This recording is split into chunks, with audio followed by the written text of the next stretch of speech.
Hi అండి. మీ దయ వల్ల అందరం గూడా హ్యాపీగా ఉన్నాం. ఈరోజు ఆయన బాగున్నారంటే మీరందరూ కారణం. అలాగే మీరు గూడా బాగుండాలని కోరుకుంటున్నాను. మా కుటుంబం నలుగురమండి. బాబు, పాప నాకు. అయితే ఆయనకి హెల్త్ బాగోకపోవడం వల్ల చాలా కుమిలిపోయామండి. ఒకటి నాకు ఏంటి కోపమంటే ఆయన ఏ బాధైనా చెప్పేవారు కాదు. ఆయనలో ఆయనే కుమిలిపోయేవారు. ఆ పరిస్థితికి నేను కారణమేమో కానీ బాధనిపిచ్చేది. ఆయన ఎప్పుడో వైన్ తీసుకున్నా అది గూడా ఒక కారణమని నాకు దాని మీదే ఇలాంటి కుటుంబాలు చాలా బాధపడుతున్నాయి. ఆయన చూసారా ఎలా అయిపోయారో? మీకే అనిపిస్తుందా ఎలా ఉన్నాయన ఇలా అయిపోయారని? నాకు గూడానంతేనండి. ఆయన 4 నెలల నుంచి భోజనం లేదండి. చెప్తే నమ్మరు. వాటర్ గూడా తాగలేని పరిస్థితి అయిపోయింది.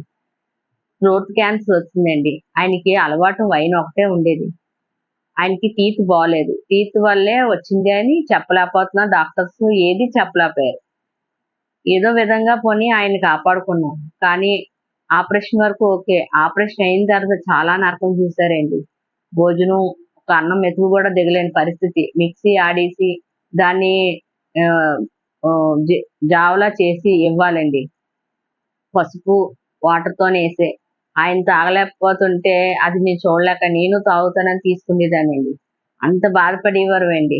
ఎందుకంటే భార్యాభర్తల బంధం అంటే చాలా గొప్పదండి. ఆయనే నాకు బండి నేర్పించారు. ఆయనిప్పుడు నడపలేని పొజిషను.